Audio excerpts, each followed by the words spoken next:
Today, we're taking a journey into the heart of the Kingdom of Morocco. We're going to start with a big picture view, its place in the world, and then zoom all the way down to what makes a trip here so transformative. You ready? Let's dive in. So here's how we're going to do it. First, we'll get the essentials down, where it is, who calls it home. Then we'll get into its incredible culture, find out why it's such a magnet for travelers, cover a quick practical tip about money, and then we'll finish with the most important part, the experience itself. All right, so first things first, let's get our bearings. Where exactly is the Kingdom of Morocco?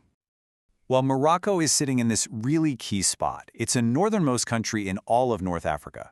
This means it has these two amazing, distinct coastlines.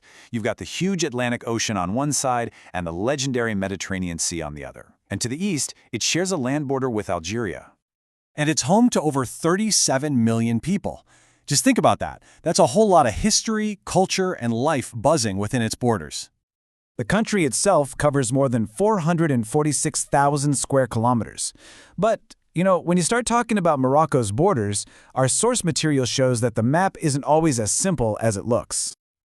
Right, so the sources we're drawing from here point out that Morocco has a land border with the disputed territory of Western Sahara down south.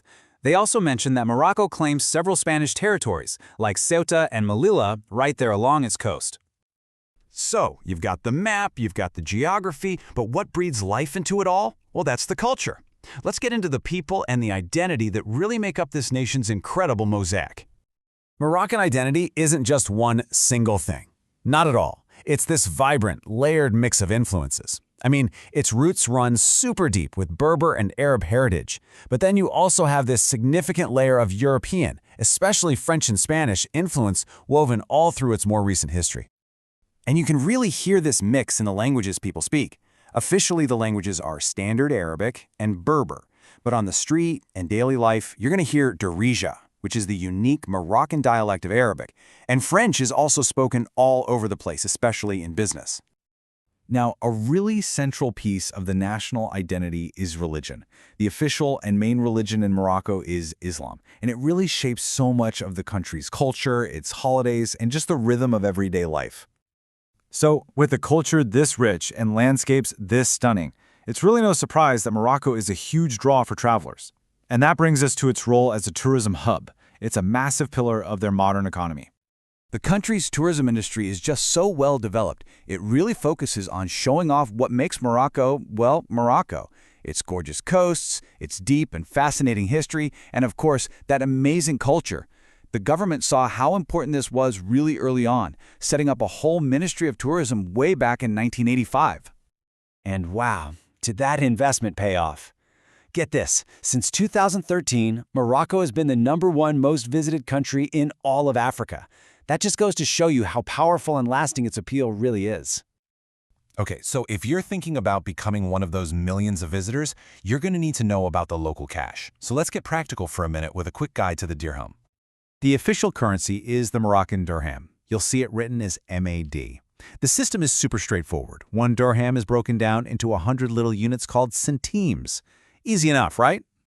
So, when you're actually there, you're mostly going to be using 4 main banknotes. The 20 and 50 dirham notes are perfect for smaller things, like grabbing street food or a souvenir at the market. And then the 100 and 200 notes will cover bigger things, like a nice meal out. So, we've covered the geography, the culture, the practical stuff, but what our source material makes so clear is that a trip to Morocco is so much more than just checking things off a list. It is truly about the experience itself. And this quote right here, it just captures that feeling perfectly. It says that traveling here, especially if you're going solo, isn't just a vacation. It's exciting, eye-opening, and transformative. It's about a journey that actually changes you. So here it is, maybe the most important piece of advice. You have to embrace the unexpected. The most powerful memories? They probably won't come from a guidebook. They'll come from those serendipitous encounters and unplanned detours. It's all about letting the journey itself be your guide. And that really just leaves us with one final thought.